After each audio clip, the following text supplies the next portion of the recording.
Umaga na naman kaya't lumabas na si Mark sa kubo para maghanap ng pagkain nila ng kanyang kapatid na si Ella. Nakatira sila sa gitna ng kagubatan at mabuti na lamang merong matatagpo ang bungang kahoy roon na pwede nilang ipanglaman ng sikmura. At ang nagsisilbing lutuan ay panggatong. 1 taon nang nasa ganoong sitwasyon ng kanilang buhay. Nagugat ito nang mangyari ang isang insidente. Silang dalawa na lang ang magkasama sa buhay sapagkat maaga silang nawala ng mga magulang. Samantala, nagtungo si Mark sa masukal na lugar kung saan matatagpuan ang mga kamoting kahoy. At doon ay nagbungkal siya ng maaari nilang kainin. Matapos niyang makakuha ng kalahating sako, ay bumalik na siya sa kanilang munting tirahan. Kuya, ito na lang ba palagi ang kakainin natin? Ilang buwan na tayong kumakain ng ganito, nakakasawa na eh.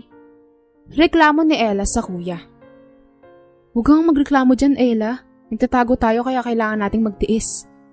Tugon ni Mark habang binabalatan ng kamoting kahoy. Kaya sila napadpad sa masukal na lugar ay dahil sa pagtatago nila sa mag-asawang Fernandez. 3 taon na ang nakakalipas nang mamasukan si Ella bilang kasambahay sa mag-asawa na yun. Napagbintangan siya ng magnanakaw. Magmula nun ay kinulong siya ng kanyang amo.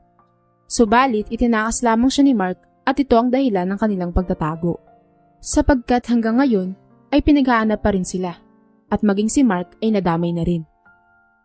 Hayaan mo Ella, kapag nakahanap ako ng trabaho sa Maynila, makakain ka rin ng masarap. Ako na lang ang bibisita sa'yo dito para mabigyan ka ng pera. Sa ngayon, kailangan ko munang makaipon para makaluwas sa syudad. Sambit ni Mark habang nilalaga na ang kamoting kahoy. Medyo umaliwalas naman ang mukha ni Ella nang marinig iyon. Marahil, nagkaroon dito ng pag-asa na magbabago rin ang kapalaran ng buhay nila balang araw. Matapos maglaga ni Mark ng kanilang pagkain, ay pinagsaluhan na nila ito. Ganadong-ganado sa pagkain ng binata sapagkat gutom na gutom siya ng araw na iyon. Kinabukasan, sinubukan niyang bumaba sa bayan sa pag-aakalang makakahanap ng mapagkakakitaan roon. Ngunit pinagbawalan siya ni Adrian. Ito ang kaisa-isa niyang kaibigan na nakatira roon. Pare, bakit ka bumaba dito? Baka makita ka ng mga tauhan nila. Kanina naglilibot-libot ang mga yun sa asyenda. Paalala ni Adrian. Kaya naman nagulantang roon si Mark. Paano ba naman kasi? Yung kinaroroonan niya ay malapit sa asyenda ng mag-asawang Fernandez. Ganun ba tol? Naku, wrong move ata ako. Sayang dahil magpapahanap sana ako sa'yo ng trabaho. At gusto kong magkwentuhan tayo habang nagiinuman. Sige tol, babalik na ako sa bundok. Pamamaalam niya. Ako rin naman tol, gusto kong mag-usap tayo tungkol sa mga chicks. Pero may tamang pagkakataon naman para dun. Sa ngayon, iniisip ko lang ang kapakanan mo. Sige tol, ingat sa pag-akyat ha. Tugon ni Adrian. At dahil sa takot na mahuli ng mga tauhan ng mayamang mag-asawa na kanyang pinagtataguan, dali-dali siyang bumalik sa kanyang kinalalagyan. At para medyo masustansya naman ang kakainin nilang magkapatid, nagbitag na lamang siya ng mga ibon sa kakahuyan. Inihaw niya iyon at tinernuhan ng kamoting kahoy. Kaya naman natutuwa siya nang makitang ganadong-ganado sa pagkain ng kanyang kapatid. Lalo na't nakatikim ito kahit papaano ng bagong pagkain. Ano Ella, nagustuhan mo ba yung pagkain? Manghuli pa ako ng maraming ibon para sa'yo. Tanong ni Mark. Hindi na kuya, baka mapagod ka lang. Mahirap maghuli ng ibon dito sa gubat. Tugon ni Ella habang umunguya ng pagkain. Kaya naman hindi na lamang siya sumagot. Sa loob-loob niya, bukas ay manghuli pa siya para naman sumaya ang kapatid niya. Magmula kasi nang magtago sila sa kabundukan ay naging malulungkutin na ito. Hilig kasi ng dalaga ang gumala kasama ang mga barkada. At napakatagal na nitong hindi iyon nagagawa. Kinabukasan, iyon nga ang ginawa niya. Hindi na siya nagbitag sapagkat gumawa na lamang siya ng airgun. Mabuti na lang ay may materyales siyang nadala nang magtago silang magkapatid. Kaya't nakagawa siya ng gamit para makahuli ng ibon. Natutunan niya kasi iyon sa kanyang ama. Nagsimula na nga siyang maghanap ng ibon sa mas masukal na gubat. Ngunit nahihirapan siyang patamaan ng mga ito dahil sa sobrang maliliksi at saka kakonti lamang ang mga makikitang ibon roon. Dahil dito, mas nagpakalayo-layo pa siya hanggang sa hindi niya inaasahan ang naging tagpo. Nakita niya ang tauhan ng mag-asawang Fernandez na nasa kabundukan rin na iyon at tila nangangaso rin. Kaya naman nagtago siya sa puno at palihim na nagmatsyag. Ayon sa narinig niya, magiinuman raw sila at kailangan nilang makahuli ng baboy ramo bilang pulutan. Subalit hindi niya inaasahan ang sumunod na tagpo. Sapagkat may bumagsak na niyog malapit sa kanya, kaya naman naagaw ang atensyon ng mga ito sa kanyang kinaroroonan. Hanggang sa lumalapit na nga ang mga ito sa kanyang pwesto, kaya't bago pa siya masilayan ay tumakbo na siya. Ngunit dahil sa kanyang ginawa ay nakita siya. At dahil nakilala siya ng mga ito, ay pinaputukan siya ng baril. Kaya naman nataranta ng sobra si Mark. Hindi niya inaasahan na ganoon na pala ang utos sa kanila ng mag-asawang Fernandez. Ang ipapatay siya at ang kanyang kapatid sa oras na sila ay makita. Kaya't mas binilisan ni Mark ang pagtakbo. Kulang na lang ay lumibad na ang mga paa niya mula sa lupa sa sobrang pagmamadali niya. Hanggang sa nailigaw na nga niya ang mga ito at nang makarating na siya ng bahay, ay agad niyang isinara ang pintuan at sa bintana na medyo nakapinid na lamang siya nagmasid. Mabuti na lamang ay hindi nila nakita ang kanilang kubo, kundi ay baka dito na sila tambangan. Ano yung narinig kong putukan kanina, kuya? Sila ba yun? Natatarantang usisa ni Ella. Kaya naman napatango na lamang si Mark habang nagsasabing, "Papatayin nila tayo, Ella. Hindi pala maganda yung lumalabas ng bahay. Nasaksihan ko kasi kanina na maging sila ay nangangaso na rin." Tugon ni Mark. Kaya naman mas lalong nabahala si Ella. "Paano na yan, kuya?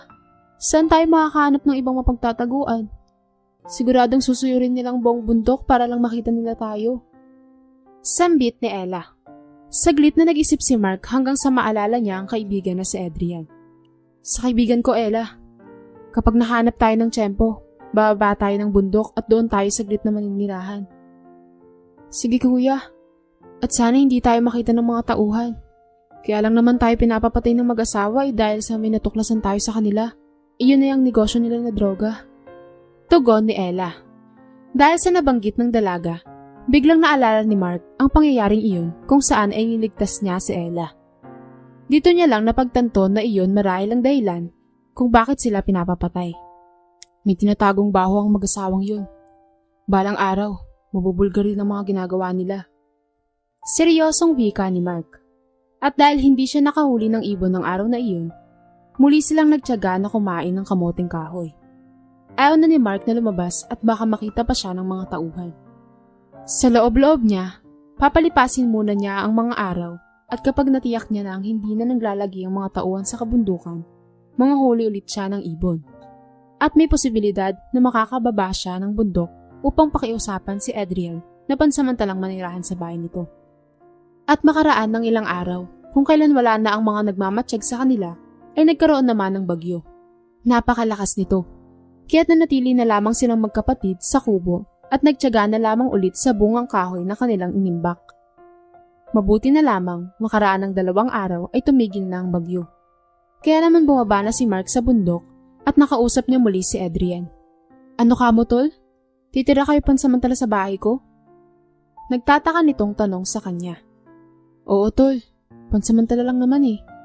At kapag nakarating na ako sa Maynila at nakatagpo ng trabaho, hanapan ko na lang si Ella ng apartment."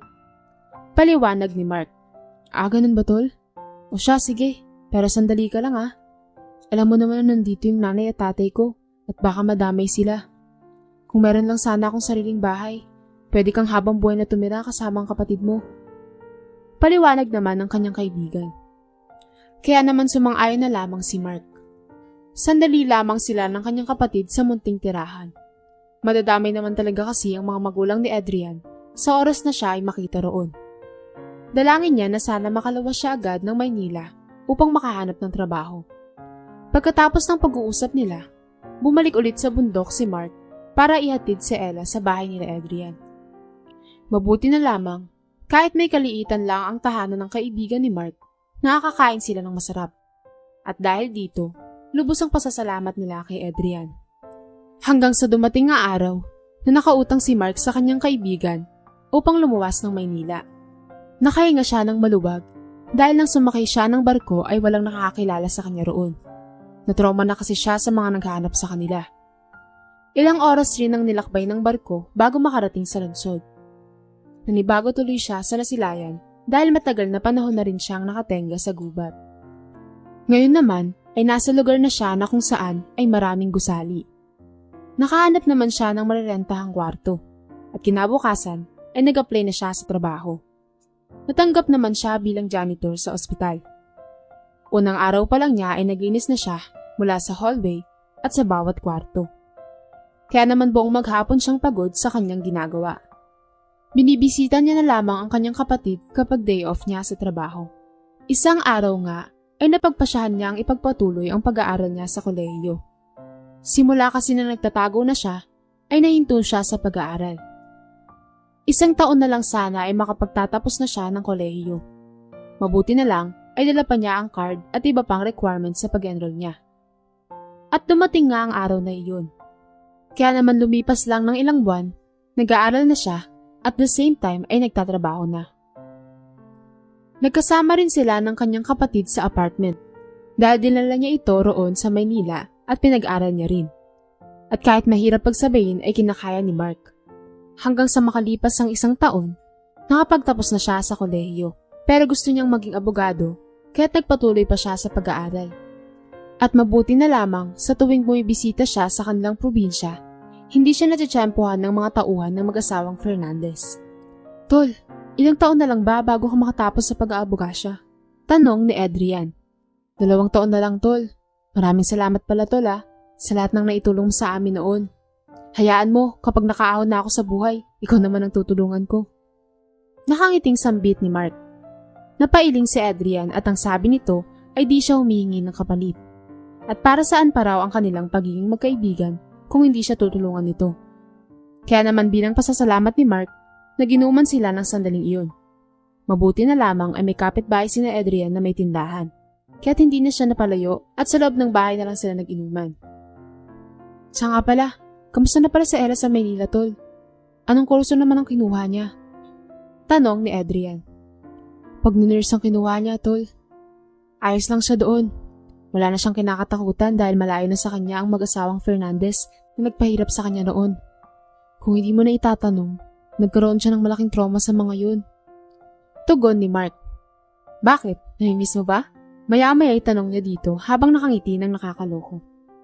Natigilan naman roon si Adrian, ngunit hindi nagtagal ay sumagot na ito. Parang ganun na nga, Tol. Kung liligawan mo yung kapatid ko, ayos lang. Kilala naman kita eh. At saka alam kong mabait ka, hindi ba? Tanong ni Mark, kaya't natawan lamang si Adrian. Ganto na lang.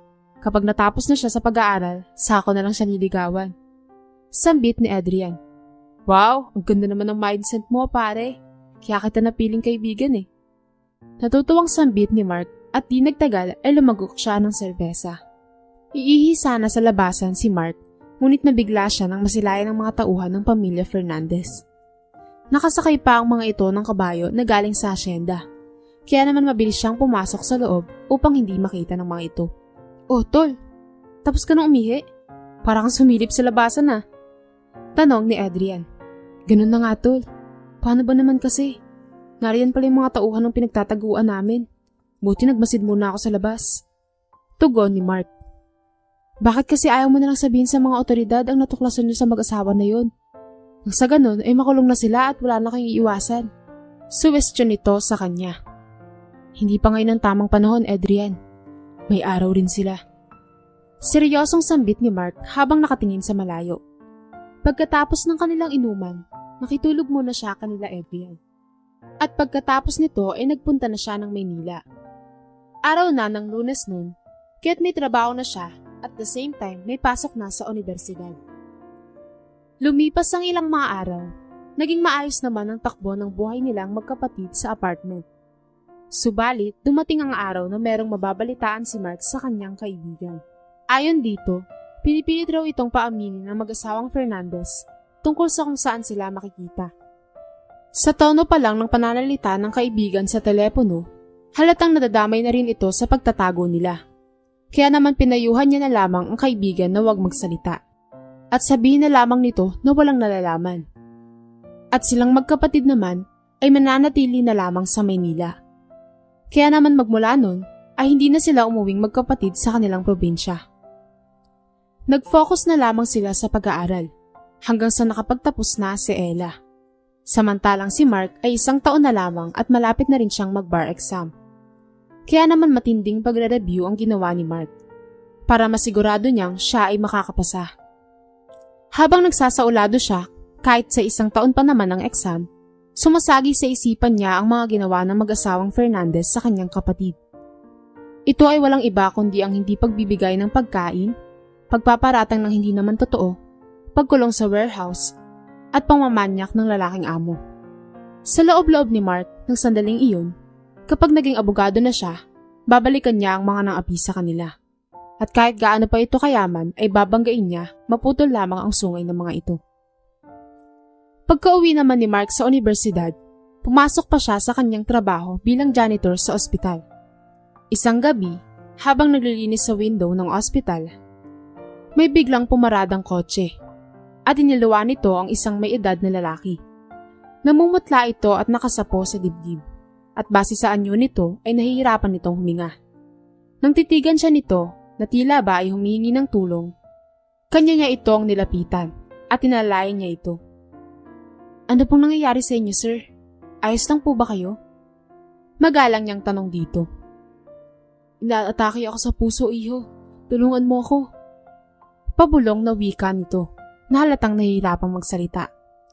At dahil emergency ito, ay agad siyang tumawag ng nurse.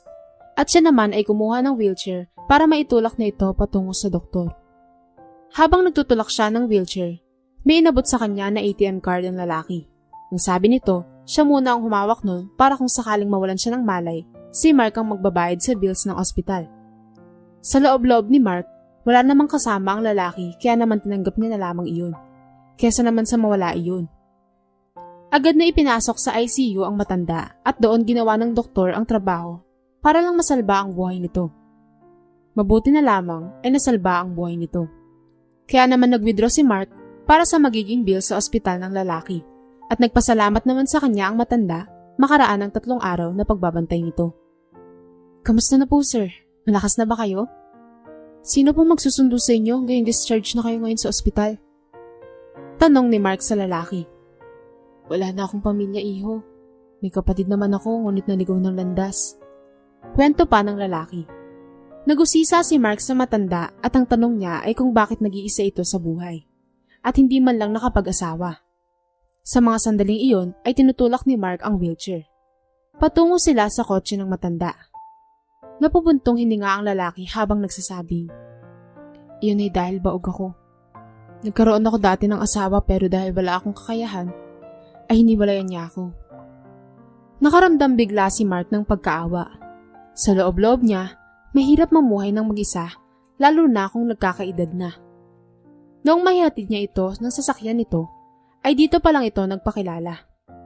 Ayon sa matanda, ang pangalan niya ay Alvaro. Isa itong negosyante at the same time ay nagmamay-ari din ng hasyenda sa kanilang probinsya. Noong tanungin ni Mark kung saan ang probinsya nito, nagulantang siya nang malaman na magkapareho sila ng lalawigan. Nagpapaanda rin na ni Alvaro ang sasakyan. Sa kanya lang naalala ang ATM card nito, kaya naman agad niya itong isinauli. Nagpasalamat si Alvaro sa kanya dahil sa pagiging tapat niya. Lumipas ang mga araw at habang nagtatrabaho siya sa ospital, ay hindi niya inaasahan ang pagbisita sa kanya ni Alvaro. Mabuti na lamang ay laging wala ang manager niya tuwing hapon, kaya naman malaya silang nagkukwentuhan ng sandaling iyon. Ano nga ba ulit yung trabaho mo dito sa ospital? Janitor ba? Bakit ka nagtatrabaho dito? Mukhang nag-aaral ka pa siguro, iho, ano? Kaya mo sinusuportahan ng sarili mo? Tanong ng matandang lalaki. Opo, nag-aaral po ako ng pag-aabogasya. Ginagawa ko ito para mas mapaunlad po ang sarili ko. At upang sa ganun, ay di ako mamaliitin ng kung sino-sino dahil may kaalaman na ako sa mga batas. Tugon ni Mark. Tumangutango naman sa kanya ang matandang lalaki at marahil ay sumasang-ayon sa sinabi niya. Bago magpaalam sa kanya si Alvaro, meron nitong inoffer sa kanya na trabaho. Ang sabi nito, kung nahihirapan na raw siya sa trabahong ganun, pwede naman raw siyang mamasukan sa kanyang poultry farm. Ang ginagawa lang roon ay tagapagpakain ng alagang manok at ang pagpapainom dito. Mas malaki raw ang isasahod niya dito kumpara sa pag-janitor. Kaya naman hindi na nagpatumpik-tumpik pa si Mark at kanya niya itong tinanggap. Kinabukasan rin ay nag-resign siya sa pagiging janitor at lumipat na kay Sir Alvaro. Dito natuklasan ni Mark na malawak rin pala ang farm ng lalaki. At dalawa lang silang katiwala roon, kaya medyo nakakapagod rin. Ngunit dahil malaki naman ang sweldo, ay ayos lang iyon kay Mark. Mabait naman kasing amo si Sir Alvaro, at ang lahat ng pangangailangan ng isang empleyado ay ibinibigay naman ito. Subalit, dumating ang hindi inaasahang pagkakataon. At dahil maraming ginagawa sa farm si Mark, ay saka lang siya nakapag-open ng kanyang cellphone. Ganun na lang ang labis na pagkagulat niya nang mabasa ang nilalaman ng mensahe ni Ella.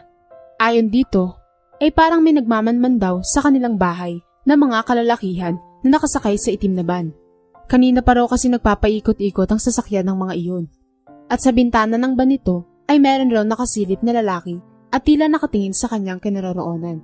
Ang isa pang mensahe na nabasa niya, bumababa na raw ang mga kalalakihan sa sasakyan. Pawang mga nakaitim ang mga iyon at nakatakip ang mukha. At napansin rin niya na walang plaka ang sasakyan ng mga ito. Mas lalong nawindang si Mark nang mabasa pa ang isang mensahe. Ayon naman dito, ginigiba na raw ang pintuan at talagang siya ang pakay ng mga ito. Kaya naman ora mismo ay nagpaalam si Mark sa kanyang amo. Inihayag pa niya rito ang mga kalalakihan na gustong kumuha kay Ella.